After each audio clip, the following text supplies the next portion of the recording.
Make my job easy. Before I start, I wanted to add a little bit to what Roger said. It's really important, I think. I encourage all of you, no matter your opinion about competitions in Taiwan or anywhere, to attend competitions and contests. But it's not because you want to win or lose. That doesn't matter. See the competitions and the contests as just practice. It's a great way to help yourself improve on every little weakness that you may or may not have. And the contest is nothing to be scared of, because as we earlier discovered, even native English speakers don't always win. So don't think your English is not good enough.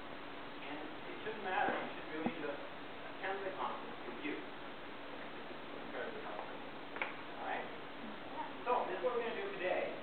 We're going to watch a slideshow. Fairly easy. I'm going to explain a few things to you. Then we're going to do some small preparation, and I will put you all in different teams.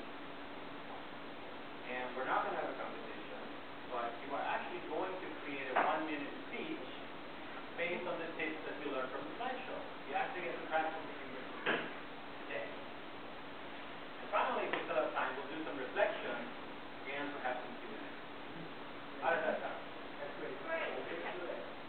So, what makes funny funny? You know, a lot of people ask that. I think there are many, many things involved. If I do this, is that funny? Yeah. Yeah. How about this? Still not really very funny. Okay. So how about that then? Now I can do almost anything and call.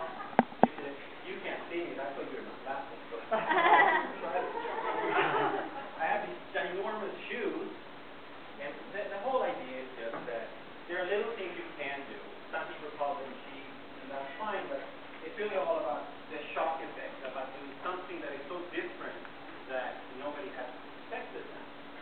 So I'm going to walk you through a little slideshow here. This one is a little bit different because I am not going to do anything. It's going to automatically go over it.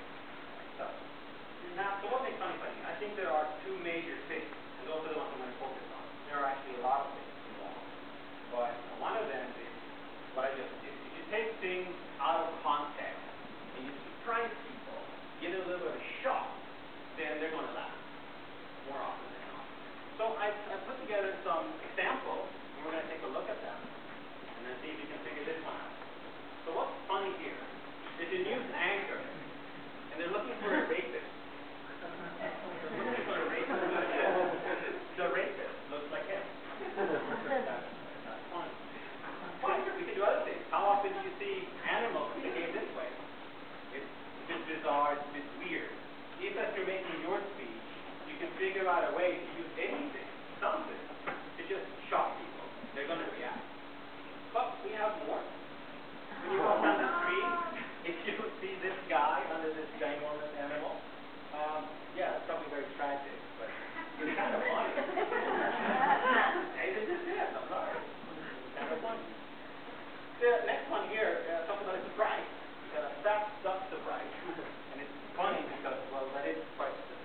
last example is something that started 3 years ago, and it's a behavior around the world that people are doing. It's called planking, and it's very silly. All they do is just kind of try to look like a plank, lie down on any surface, and then take a picture